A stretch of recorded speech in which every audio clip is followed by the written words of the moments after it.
to MillerKnoll Design Perspectives. This is our monthly design series where we talk about all things design. This month, we have Earth Day, Saturday, April 22nd, so we thought it would be appropriate to focus on sustainability. So this month, we're going to be talking about sustainability across the MillerKnoll collective of brands. And this is going to be a panel discussion. It's going to be led by Gabe Wing, who is our Vice President of Sustainability. And Gabe actually reports to Ben Watson, MillerKnoll's Chief Product Officer. Last week, or actually 2 weeks ago, we were fortunate enough to host a group of over 30 design leaders from across North America in New York City. And I can certainly tell you when Ben was speaking to these design leaders, sustainability was top of mind for many of them. We know that as designers, most of your clients now all have sustainability goals. And so anything that MillerKnoll and our collective of brands can do to help support those sustainability goals is extremely important. So I'm going to turn it over to Gabe to introduce the panel and moderate the panel discussion. We will have time at the end of the session for Q&A. So we'll just ask that you enter your questions in the chat field, and we will, Evelyn and I will feed those over to Gabe and the rest of the panel. So welcome everyone, and without further ado, Gabe, I will hand it over to you. Thank you for joining us. Great. Thanks, Alan, and good afternoon, everyone. What I'd like to do before we jump into our panel is just provide a quick overview of MillerKnoll's sustainability strategy. And then I'd like to invite my friends to join me up on this virtual stage, and we'll have a conversation about how we're integrating sustainability across our organization. We're going to talk about some of the wins we've had. We're going to talk about some of the challenges we face. And then we're going to wrap up talking about how we can collectively work together to start closing the loop and making our business more sustainable. So where I'd like to start is just looking at the areas and the framework that we've created for our collective of brands to help make a positive impact on the environment on the planet. And as Alan mentioned, we have many clients and customers who share the same values. And so for us, we've decided to focus our efforts around one area is climate change, specifically reducing our carbon footprint. And so we've made a commitment to reduce and cut in half our total organizational footprint by 50% by 2030, which is a very big task, certainly aspirational. The second area of focus for us is helping our business and our companies become more circular. And so we've committed to design waste out of our operations. And one of the goals that we have for this year is targeting single-use plastic packaging elimination. Those packaging materials are used for a short amount of time. And so everything we can do to eliminate those packaging reduces the carbon impact, it reduces the environmental impacts associated with our products.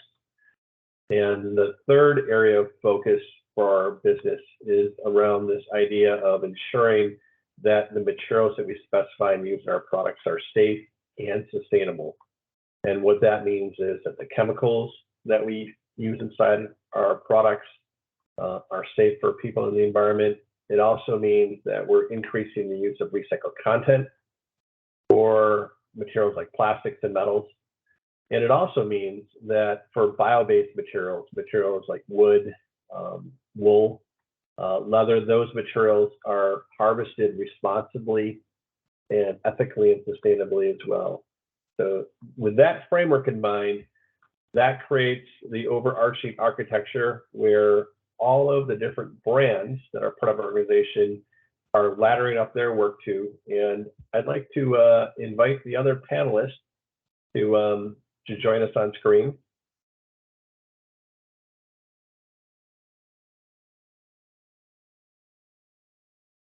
Great. I think we've got one more.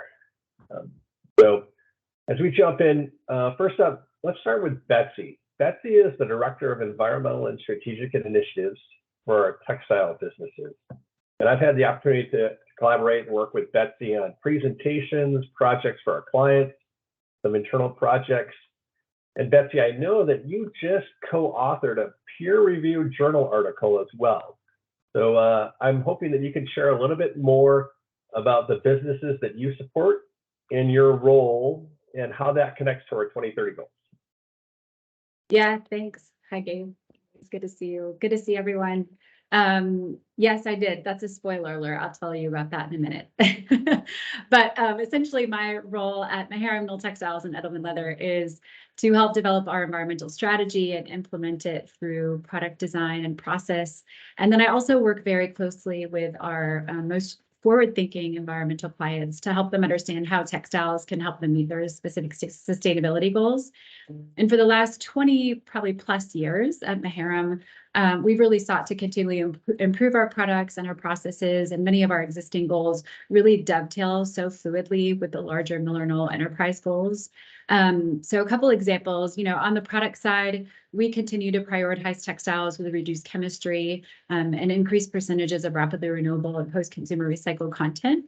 Since 2020, our goal is to include a minimum of 75% recycled or rapidly renewable content in our textiles. And then also when using blends of synthetic fibers, use as much post-consumer recycled content as possible. And then for the last 10 years, we've focused on our efforts on researching and reducing the unnecessary chemicals that are typically found in textiles, including, antimicrobials, flame retardants, PFAS. And really our progress in removing PFAS is specifically impactful. We expect to be over 95% PFAS free by the end of this year. Knoll Textiles has also been working on many of these efforts for the last several years. And because we're now under one umbrella, we have the opportunity to leverage our joint, purchasing power to continue to make significant strides toward even greater reductions together. Great. Thank you. Next up, I'd like to introduce Bethany Willen. Bethany, you're the sustainability manager for Naughtone. You've got a background in environmental aspects and design development.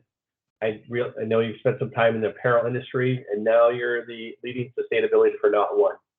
And Naughtone has done an outstanding job focusing some efforts around designing for disassembly that support the circular economy. Can you expand a bit more on Naughtone for those who might not be familiar with the brand and help us understand the work that you do and how it connects to our overall strategy? Yes, of course. Hi, everyone. So Naughtone is based in the UK, and we manufacture ancillary furniture for our clients based all across the world. Sustainability has always been a massive part of the DNA here at Naughtone, right from the beginning, and we're making some really exciting progress. We're actually launching Naughtone A Better World in the autumn, which is our sustainability strategy. It has 4 key strategic focuses that ladder up to and support MillerKnoll's 2030 strategy. So we're designing out waste from our products and processes and applying circular thinking to all stages of our production. We are sourcing better materials to reduce our impact on the natural world and really pushing the furniture industry to explore more innovative solutions. We're, of course, reducing our Scope 1, Scope 2 and Scope 3 carbon footprint. And then we're helping to build and support sustainable communities through our charity involvement and empowering our employees. Excellent. Lots of great stuff sounds like taking place inside your organization. Finally, I'd like to introduce Ethan McGraw. Ethan is one of our principal material scientists. Ethan leads material exploration for our innovation team. And, my sense of Ethan's work is if you're a principal engineer at MillerKnoll, it means to me that you're really smart. You've got a ton of practical experience.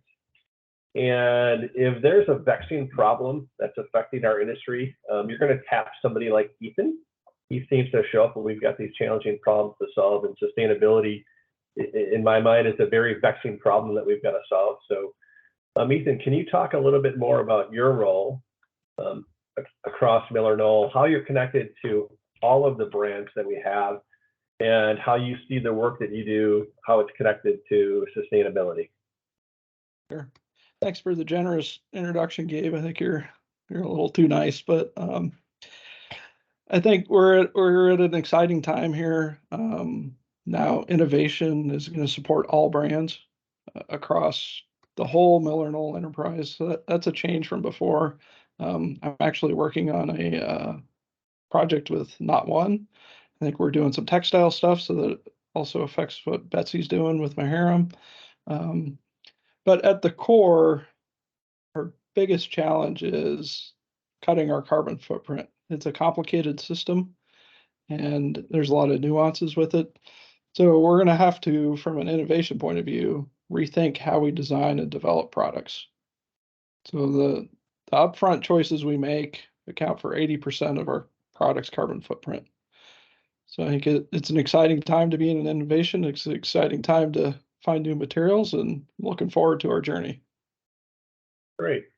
Hey, I'm going to go off script a little bit, Ethan and panelists, since you mentioned carbon. I'd love to see if Betsy or Bethany has some thoughts about carbon and what's taking place inside your organization in that area, and what are you hearing from our customers about carbon? Let's start with Betsy. Looks like you perked up, and I think you've got something to share. I was going to tell Bethany she was up first. No, I think just to echo what you said, Gabe, and even Ethan, carbon evaluation is such a complicated process, especially more so in textiles, since textiles are, always applied to furniture generally, right? And I think even more so difficult because carbon analysis for textiles really only captures a certain part of the textile life cycle. And there's really so much left at the end, namely end of use and end of life and all of that sort of thing. So I think, when we look at carbon evaluations for textiles, there are, intrinsic things we can do to sort of off the bat reduce our carbon footprint, using higher amounts of recycled content, rapidly renewable content, that sort of thing. Those are actions we can take aside from even data analysis tools. I think reduction of plastic, obviously, depletion of fossil fuels is a huge one. So, all of that sort of thing, I think, is what we're looking towards. And there's lots of layers and lots of things we could talk about in there. Yep. Definitely an important topic, one that's full of nuance and complications. Bethany, how's carbon affecting your work? Yeah, carbon takes up a lot of my time. Naughtone at the very beginning of our reducing carbon timeline, but we have decided to segment our carbon reduction strategies into 4 kind of sections. So we're obviously focusing on our product, which is likely to be our biggest carbon impact, but also we're looking at our transport and logistics, our facilities. So we have a few different sites in the UK. So we're hoping to move those to renewable energy and things like that. And then emissions from purchased goods is obviously another huge part of scope 3 that we're really looking to drill down into. Great. Hey, if we go back to Ethan, I know that there's so many amazing things taking place across the organization. Are there a couple wins that maybe you'd like to highlight from the innovation team that are related to sustainability that you can share? Yeah, I think part of the challenge working in innovation is we work so far up front that a lot of the stuff doesn't get realized, or we don't see it for several years. But I'm looking at Bethany's background and all the beautiful colors she has on the wall there. We've been working with some interesting plastic sources and manufacturing techniques that now we're going to be able to offer low carbon footprint polymers in all colors. So if you want white, yellow, brown, orange, it's going to be no problem to do that. In the past, we relied on virgin plastic to get there, but now I think the industry and the world's heading towards a lower carbon future, and I think a lot of that technology is starting to catch up to where we are. Can you talk a little bit more about that colorability? So what are the limitations that we have today that allow us to make any color people want us, as long as it's in black with recycled material? Right. So we've been working with ocean-bound plastic now for, I think, 3 to 4 years.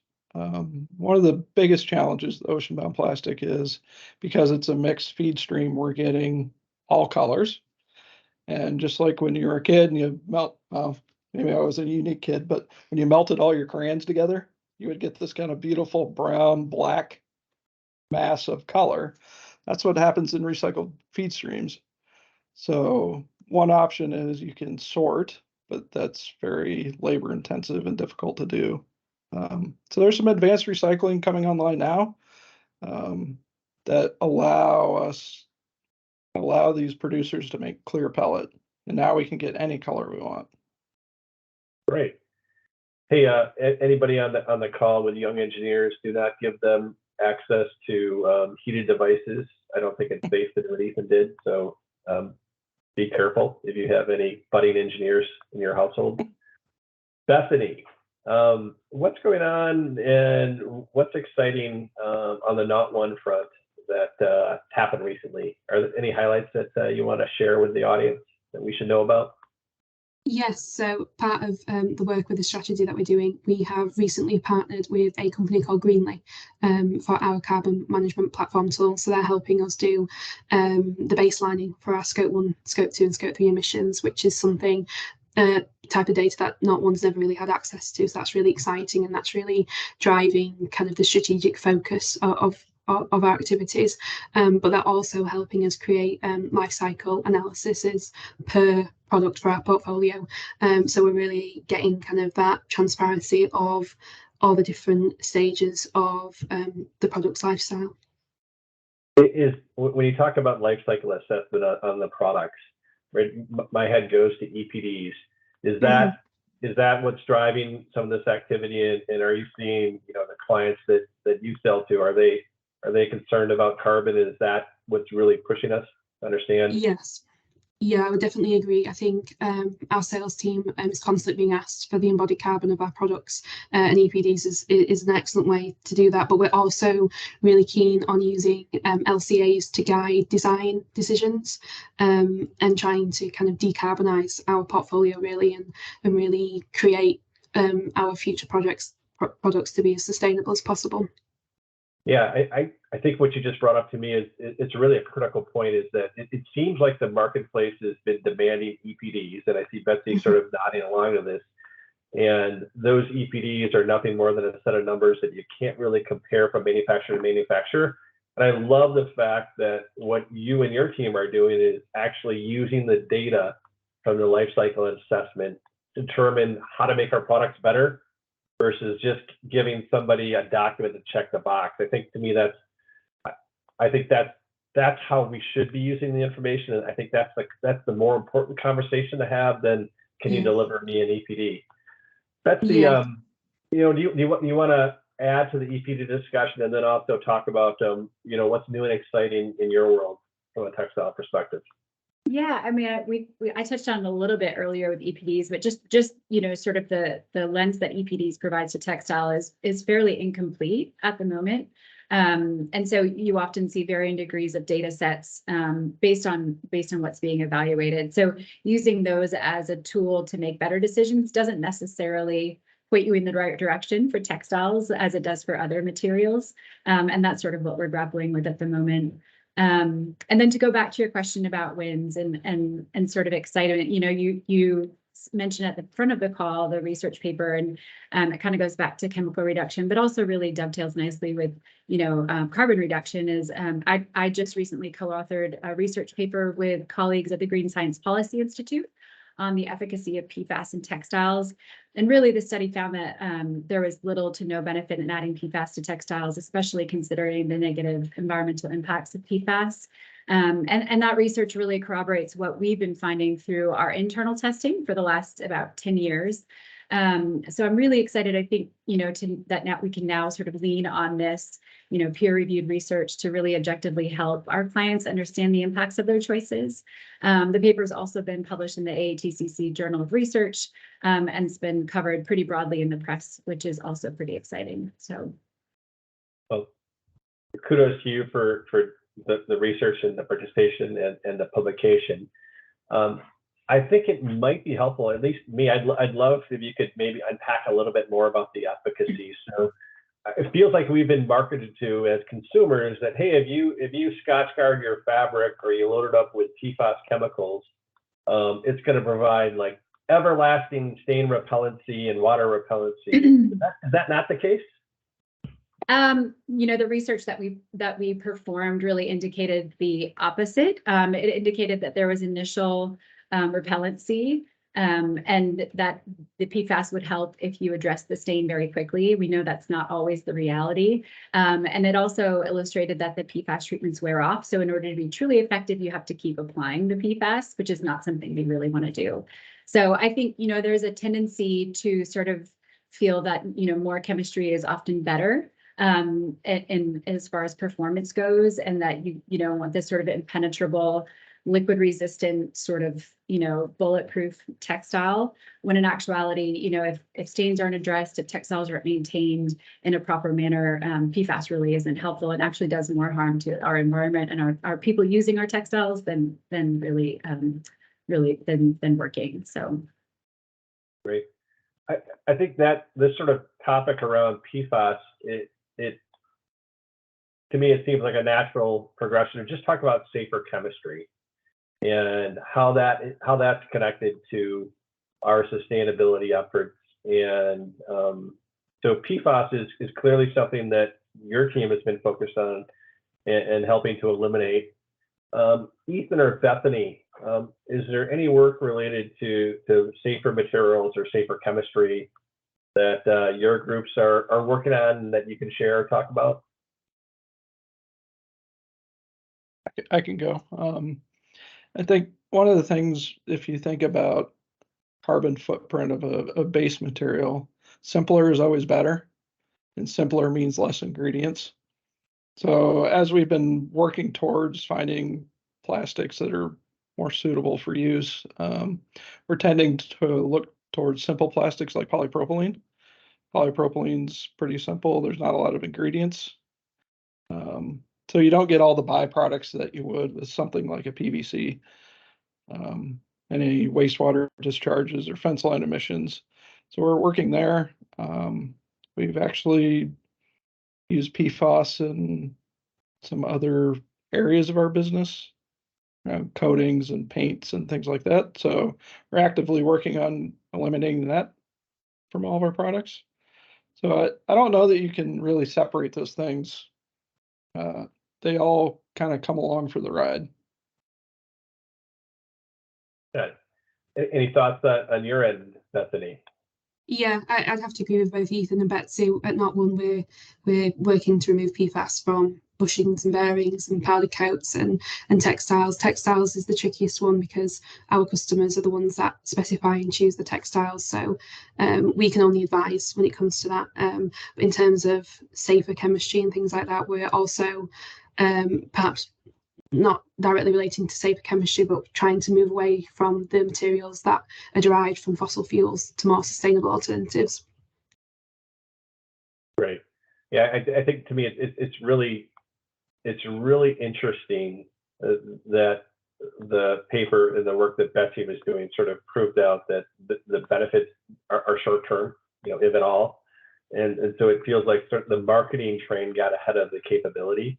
And we built specifications around a coating or an application or a property that doesn't necessarily deliver on its promise, that comes with a whole lot of baggage.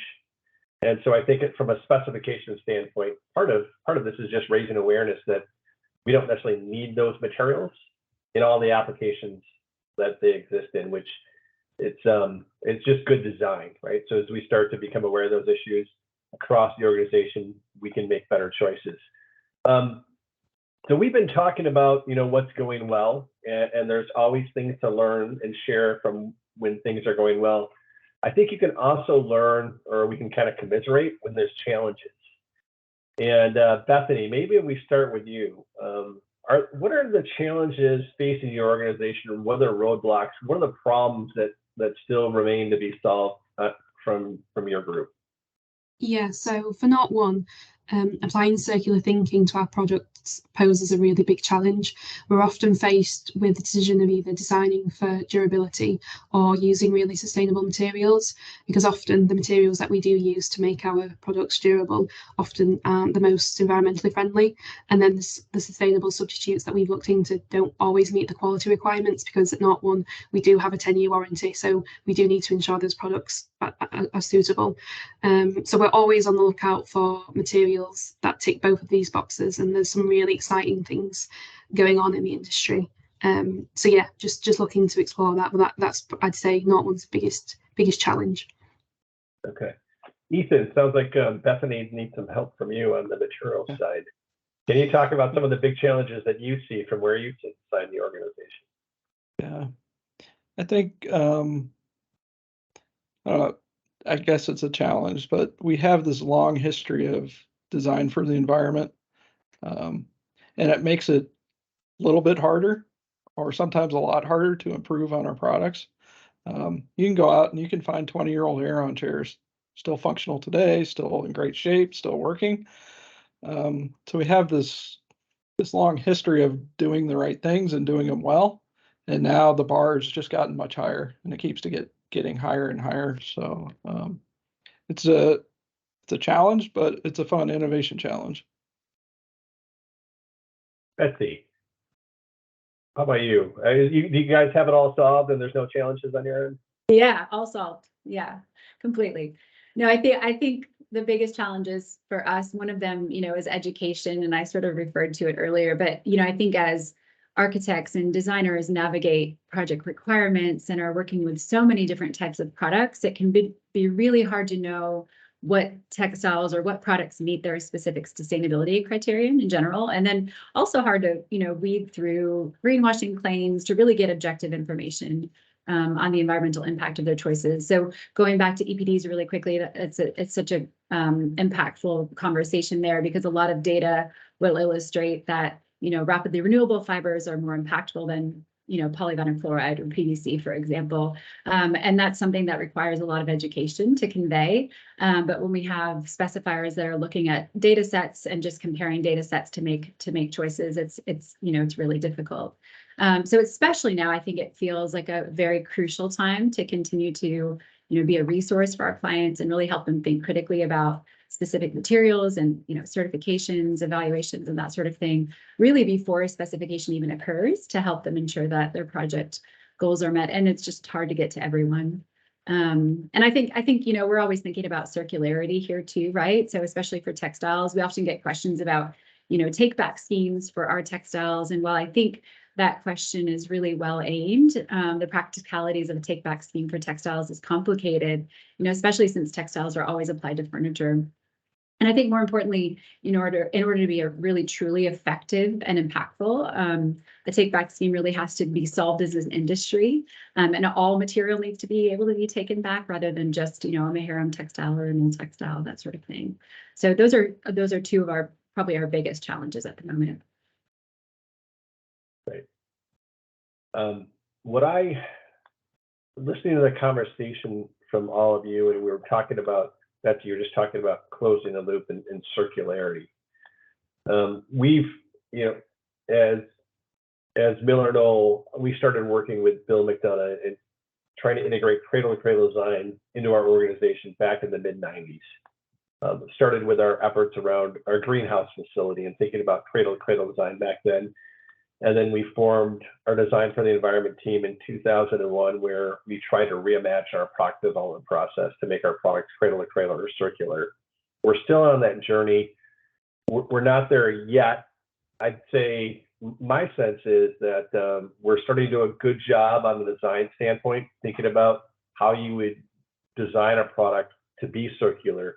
But it's sort of that last mile from our customers' end use to bringing that product back to life. And so our answer today, corporately for MillerKnoll, is we've got a program called Repurpose.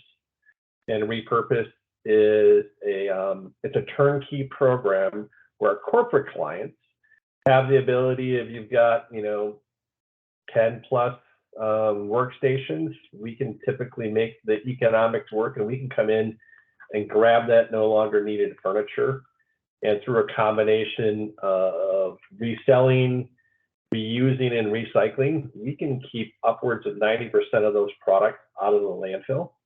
The key is that you have to engage us early so that we can work the match.com process, because largely the biggest use of that used furniture is donating it to local nonprofits around the sites where the furniture is.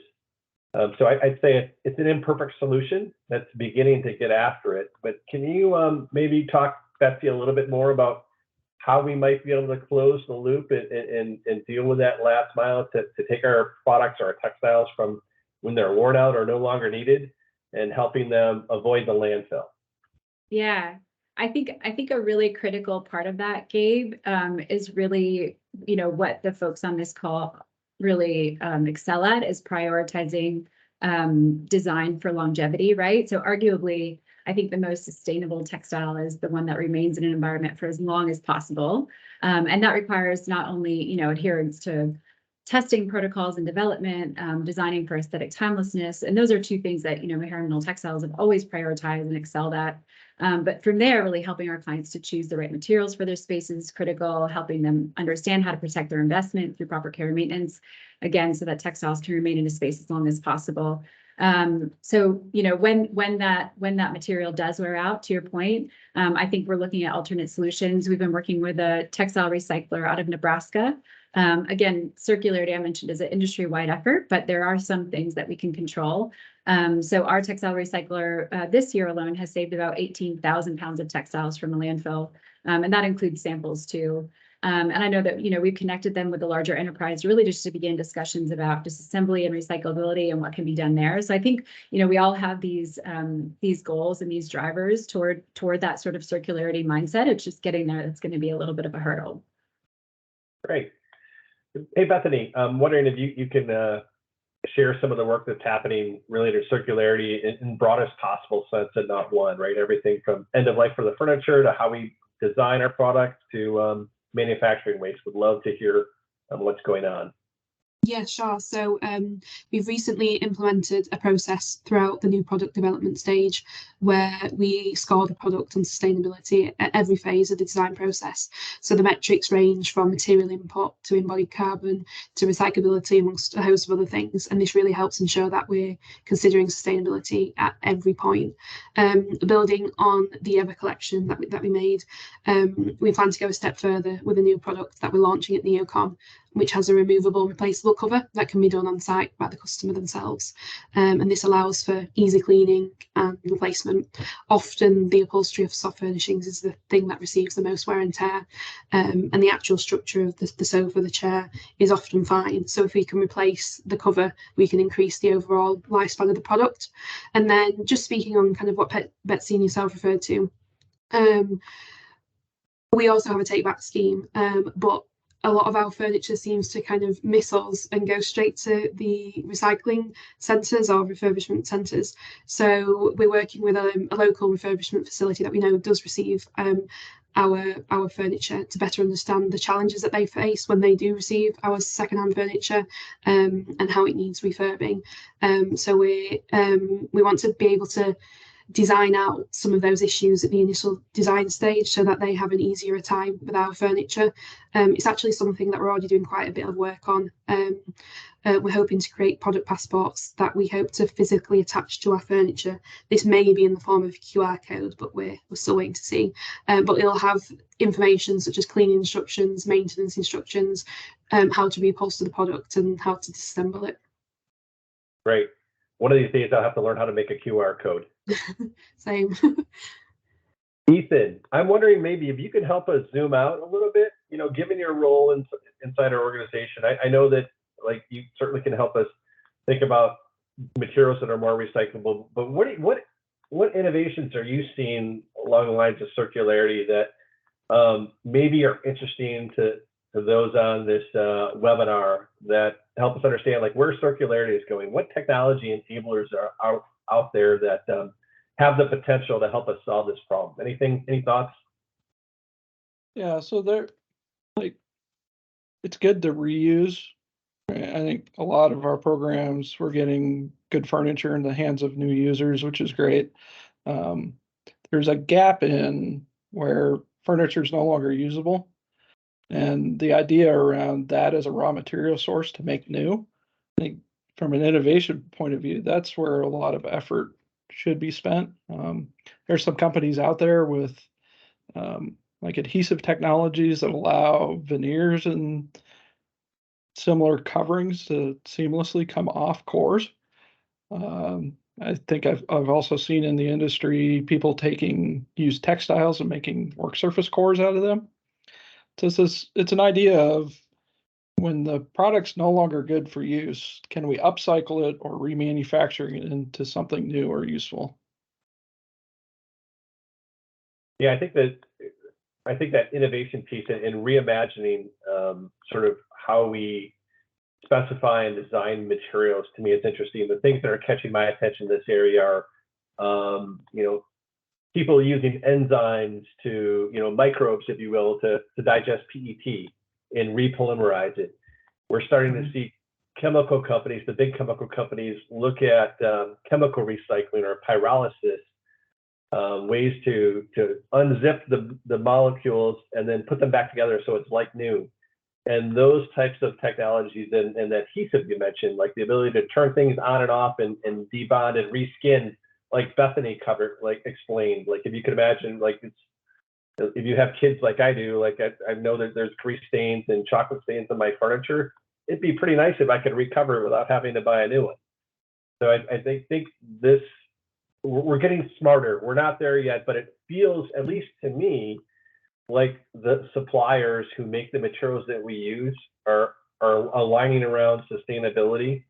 And that last gap, that last mile is something that I'm optimistic that we're going to be able to solve. And if you look at adjacent industries, like automotive companies and airplanes, they've been glued together for a long time. So now if we reimagine how a table or a systems product's put together, maybe we should be gluing those together and then have a mechanism that we can unbond them, replace parts, or use the same components to make new somewhere else. Yeah, I don't want my airplane to come unbonded though, except when it's supposed to. Less of an issue with a chair or a table. Yeah, it looks like we're closing in time for questions, and so as we wrap up, I've got one question for all of you, and since we have the platform today, and in my experience, it can be really hard to effectively communicate sustainability messaging because it's so nuanced. And so if you guys, right, we've got the stage, are there one or two things that you would share with our clients related to sustainability? Like the one thing you wish you could tell our customers, like what do they need to know? You guys have thoughts on that? Let's, Betsy, let's start with you. Yeah, I think my sort of biggest piece of advice would be to find your trusted partners and resources and engage them up front so we can sort of work together to solve these problems, whatever those problems might be for your projects. And they're going to vary based on, your priorities and your clients' priorities, and that's completely understandable. But the earlier we become engaged together, the easier it is to solve those problems up front rather than at the very end. Great, thank you for that. Ethan. Betsy mentioned this earlier, but education. I think it's really important to understand what you're looking at and what the numbers mean. I'll admit, like, I've been working on focused on sustainability projects for about 12 months now. Before that, I wasn't quite sure what equivalent CO2 meant.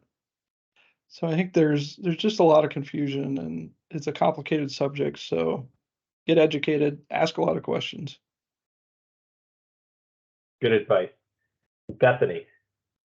Yeah, I would have to agree. I think education is the most important thing, but just be aware of greenwashing as well. Know what questions to ask. Always challenge people and the sources. Get clarity on the data and the research behind it. Great. I think my takeaway from this is if you want to know what's going on, you should hang out with really smart people like you all, which makes our collective job that much easier. So thank you very much, Bethany, Betsy, and Ethan for making some time today to share what's going on across MillerKnoll. I believe we're going to open up for questions, and I'm going to flip it back to Alan.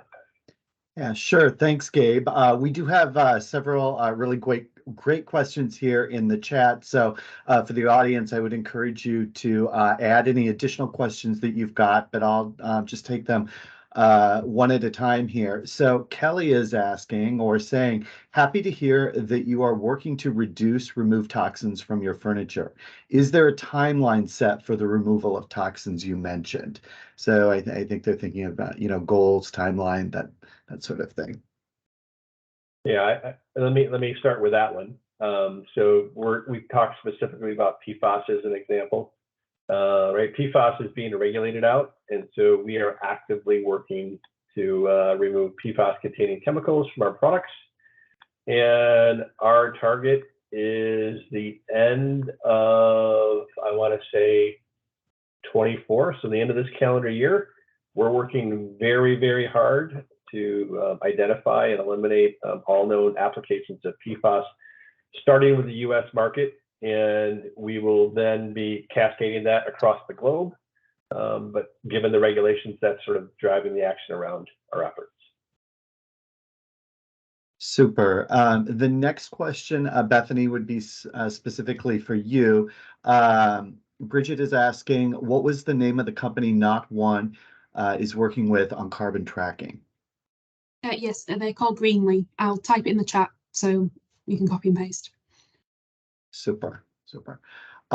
So Christine is asking, she says, even though data points may vary, don't we need to start somewhere with EPDs for textiles and furniture?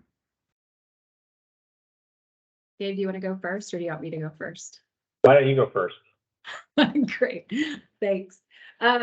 Yes, and that is also very such a good question, and also very predicated on good data and accurate data. And I think for textiles right now, the data isn't reflective of what accurately is true for carbon reduction in textiles. So once the data is there, for sure, EPDs are a very good first step.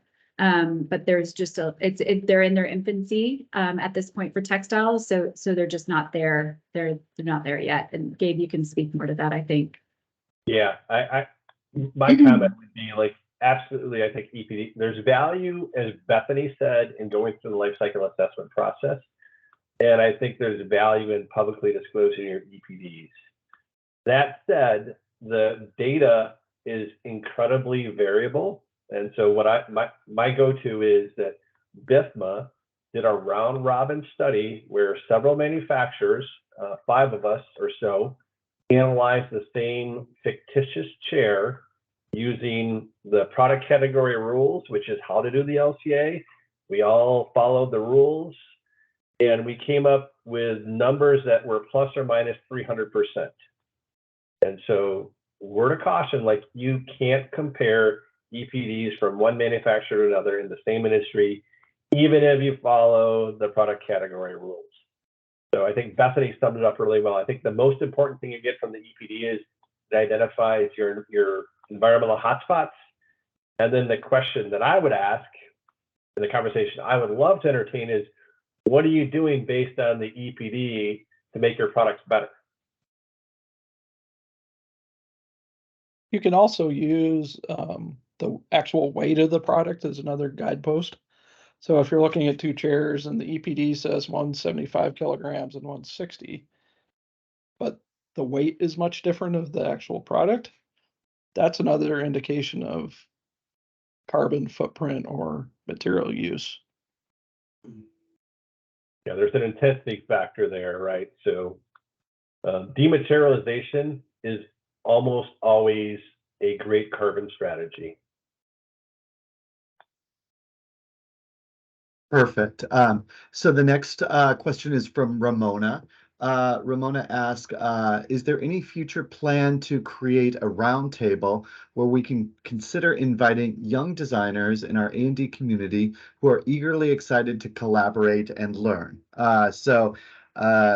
I can speak from my point of view. The answer is yes, and I would say you're going to see some things in the coming days, weeks, and months. So actually, our sales team that works with architects and designers has a monthly meeting on Monday.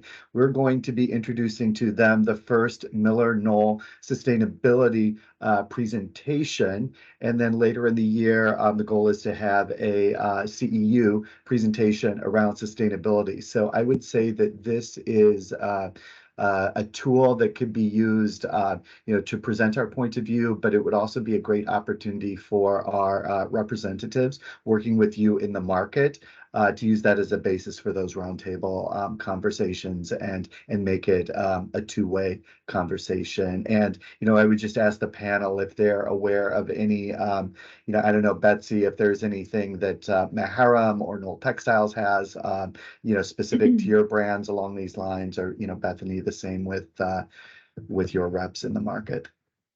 Yeah, I think it's such a good question. Again, there's such a lack of education for our young designers coming out of school, especially when we think about the technicalities of specific materials. So, on the Maharam side, I can, offer up all of our sales representatives that are always willing to take on those conversations and engage me when they need to engage me. There's lots of nuance to textile specifications specifically. And then when you throw in the environmental just know that we're always willing to help weed through all of that. Super. The next question, Sandra asked, are there any improvements being made in removing PVC from electrical components, or is this more of a supplier issue? Anybody else want to comment on that? I'm certainly happy to jump in, and Bethany, I don't know whether you have thoughts on it, but I'll give you my perspective. Is that PVC and wiring has been a 20-year plus challenge. I think we've been able to eliminate it in some of our common wiring harnesses where we have design control of them, and they're MillerKnoll branded products. When we're working with off-the-shelf components or things that are sourced, and designed by somebody else, it still remains a challenge. And I think many organizations, many standards sort of have given you a pass for the use of PVC in some of those applications. I think that those loopholes are getting closed. But that is probably still a challenge for us, is the use of electrical components. There just hasn't been a cost-effective proven material that is a drop-in replacement for wiring or electrical components. Okay, our next question, which I absolutely love, is looking at Herman Miller and Maharam websites, it's hard to find sustainability information on third-party certifications. Since we are tracking this for all projects at HOK, and I know that's not unique to HOK, so the easier it is to find, the better. So agree 100%. One of the things that I can share with the audience is, as we're bringing this collective of brands together as MillerKnoll, one of the things that is under development is a more in-depth or robust MillerKnoll.com site where you can find information across all of the brands. And this is really timely feedback for all of us in terms of information you're looking for, and sustainability being easy to find as you're specifying across our portfolio of brands. And I would even say, to the MillerKnoll folks on the line, Gabe, Betsy, Bethany, so on and so forth, we may want to, even as a takeaway from this call, put our heads together so we can think about how that information is easily found and accessible for everyone who wants to work with us. So, Alan, let me add that we do have an external website called Ecomedes. So if you go to millerknoll.ecomedes, you will find all the badges, the eco labels, any eco flair associated with several hundred plus MillerKnoll products, including some textiles from Knoll as an example. So if you're looking for sustainability information, millerknoll.ecomedes.com. We'll make it simple. You can, if you're interested in EPDs, you can select EPDs. If you're interested in Bithmal level, you can search on Bithmal level, indoor air quality. So we do have an easy button for that. Yep. And so, Gabe, just so you know, Jen Levinson has that link in the chat to MillerKnoll, ecomedes.com. So that's been shared with the group. There's an additional comment on here. Would be good to have the link directly on the project pages, make it more user friendly. When designers can't find it, they get frustrated and stop tracking. So I think that's really good feedback. Yep, and There's Alan, I did provide links in here.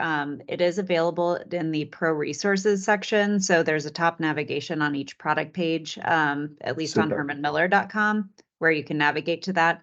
But do agree, it's not as easy to find as it could be. And I know there are a couple of places with our top products that do have sustainability links that goes directly to that Ecomedes page as well. So those are on the overview page. Most of it can be found on the Pro Resources page. Yep. Thanks, Evelyn. Our next question is, and I think we discussed this some, but maybe we can underscore some of the takeaways. But how is MillerKnoll aligning the individual brands on sustainability initiatives?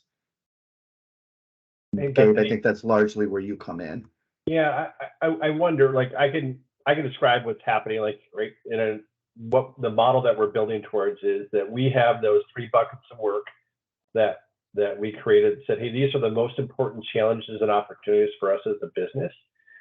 And then organizations like Betsy's group and Bethany's group have been looking at their unique businesses and then building their strategies to connect. So I'd love to hear Bethany and Betsy, like, hey, how's that actually happening inside your organizations? I know there's been strategy work on both sides, and the intent is like, hey, we're working on a strategy for the organization. It's going to manifest itself differently in our textile group than in our product group with somebody like Not1. Yeah, you summed that up really nicely, Gabe. We looked at the kind of the 3 buckets of work that you just referred to and applied it to the context of Not1. And we may have slightly different problems, and there might be certain emphasis placed on different problems as compared to Herman Miller or Maharam Textiles. And then underneath that, we have kind of like a second pillar of work with a variety of different projects that are not one specific, but they all lead up and support the 3 kind of key buckets of work that you referenced. Yeah, and from our perspective, you know, Maharam is has been ISO 14001 certified for a long time, and part of that is, you know, an aim toward continual improvement, and that is something that we have sought for a while. So a lot of the goals that MillerKnoll has formulated more recently are things that we've been working on for a very long time, and it's great to know that we have that synergy, you know, across our brand, so we could all work together to move that needle farther faster. So the next question is on biomimicry. So is MillerKnoll or its partners looking into biomimicry materials? Innovation to Ethan. Any thoughts? I think it's definitely an area that has our interest. But a lot of new technologies like that have not kind of reached a critical maturity where we can put it into production and make a million of one thing. I think as the world evolves and some of these technologies come along, we'll start doing a lot more with it. Bethany, Betsy, have you guys seen anything? Like I could tell you that you know, we've had Sinead Benyus, right, sort of one of the originals in biomimicry out at our organization. I've had people on my team attend one of their biomimicry girl workshops. So we've been invested in this space for a long time. But I think, as Ethan said, those biomimetic solutions that we're all excited about. I think you can continue to look to nature for inspiration, but it's been really hard to identify a technology or a platform that has been able to really stick. I think people want to point to it, you know, the whole idea of the lotus leaf. And when we talked about PFAS alternatives, I mean, like there's something there to the way that nature has solved water repellency that I've seen companies market to say, hey, we've got this lotus property, but it really hasn't panned out yet. So I'd say that's sort of a Weasley answer, that we're excited about the potential for nature. We're watching that space, but have yet to have something that we can point at and say, hey, that's biomimetic in a real and compelling way. So our next question is staying connected to MillerKnoll on our progress. So the question is, how can we stay in the loop on MillerKnoll sustainability progress, and where can we go to become more educated on sustainability and carbon tracking? Great question. I would say that as we're working, and if you're in the chat, you'll see that John Erickson, another one of our friends, was talking about our update. So on MillerKnoll.com, we're going to make our sustainability section more robust, and there'll be a steady stream of all the great stories across the organization there. And you can expect to see an updated Better World report, our annual sustainability report, later this fall. So I'd say stay tuned. We know we've got some opportunity to become more regular. Probably social media is a great place to keep track of all the stories. There's a steady drip of all the great things that are happening there. Yeah. And when we think about engaging architects, interior designers, and all of our clients, you know, we think about engaging all of you digitally, and Gabe mentioned some of those platforms. It could be social media, it could be MillerKnoll.com, it could be the individual brand websites, but also think about your local representatives in your markets would certainly be good starting points. And as we were mentioning earlier, the plan is to arm them with a new CEU this year, as well as other material. And then, of course, forums like this where we can connect virtually. Scrolling down the list. Oh, here's an interesting. Do you use AI in some point to achieve your sustainability goals? Anyone using AI yet? No. Not yet, but I think this is another area where we've been interested in exploring generative design to dematerialize products. I think the challenge is you can design products that are really, really hard to make. And I think a good example, 3D printing is promising, but again, it's been tough to scale it to make it economical to make product, but definitely on the horizon. Yeah. I would say, you know, the AI that we're using is largely around data collection aggregation. So not on the innovation side, but sort of taking the human struggle out of moving information around, which today is a big challenge related to sustainability. But nothing cool or exciting about that.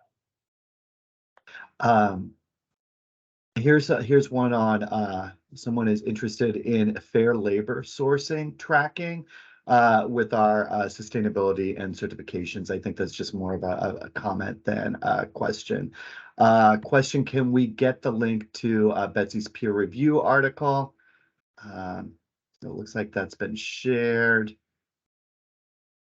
And I think that brings us to the end of our questions with 1 minute to spare. So with that, I would like to thank Gabe, Betsy, Ethan, and Bethany, all for joining the April Design Perspectives. I think everyone on the call learned a lot, and I think we have, as a collective group and community, we certainly have our work cut out for us, but I think we're all looking forward to what we can accomplish. So on behalf of the team, thank you to the panel, and thank you to all of our guests for joining us. We'll look forward to seeing you next month. Thanks, everybody. Thank you. Thanks, Bye. everyone. Thank Bye. you. Bye.